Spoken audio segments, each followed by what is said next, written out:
सियालकोट में वज़ीर दिफ़ा ख्वाजा आसिफ ने अल्लामा इकबाल के यौम पैदाइश पर इकबाल मंजिल का दौरा किया। वज़ीर दिफ़ा ने इकबाल मंजिल में अल्लामा इकबाल के 148वें यौम पैदाइश का केक काटा।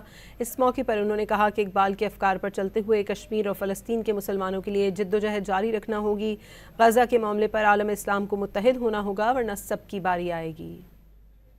जिंदा कौमें जो है अपने मौसमों को ज़रूर याद रखती हैं और जो कौमें अपने मौसमों को जिन्होंने उन पर एहसान किया होता है भूल जाती हैं तो वो मंजिल खो देती हैं। गज़ा से लेकर कश्मीर तक जो है इस तरह जुल्म टूट रहे हैं। अल्लाह ताला में हिम्मत और ताकत फरमाए कि हम अपने मज़लूम बहनों भाइयों और बच्चों की इआनत कर सकें, उनके कॉज के लिए जो है लड़ सकें।